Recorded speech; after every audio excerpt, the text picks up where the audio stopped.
Last night, Conor McGregor broke his shin in the main event. UFC 264 in Vegas. Oh my God. He broke his shin in the first round and the fight was over against Dustin Poirier. It was their trilogy fight. It looks to me like they're going to have a fourth fight at some point down the road. But first, Poirier is now going to get a title shot against Charles Oliveira.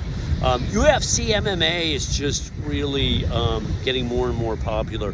Dana White is just doing a tremendous job. I mean, just marketing and running an organization and just promoting the whole world of fighting and mixed martial arts. And it's become increasingly popular.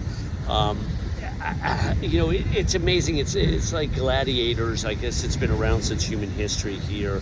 How much, people are drawn to that. Just the heart and the spirit that some of these fighters fight with. The passion, the heart, the spirit, just how tough they are.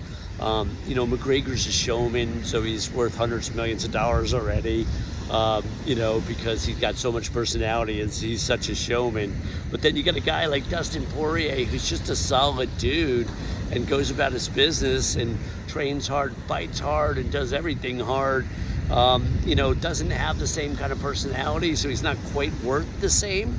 But it is amazing how marketing yourself on this planet, especially, here in America, how much value it has. Sometimes you don't always have to be the best. In Poirier's case, he's going to have this title shot, and so he might be the best, but he's certainly close. But personality is something that, is partially, wired.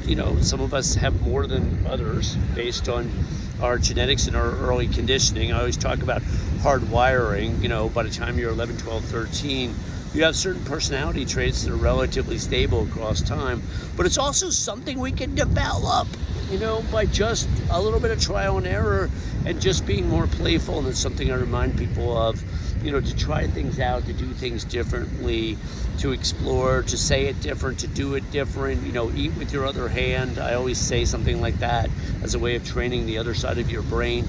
But the metaphor is creativity and flexibility as a way of living and doing life and really developing ourselves.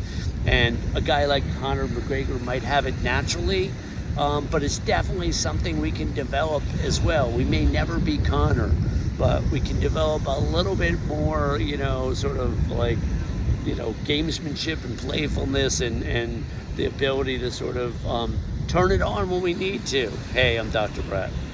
Hit like and subscribe. And if you really want to support us, sign up to our Patreon.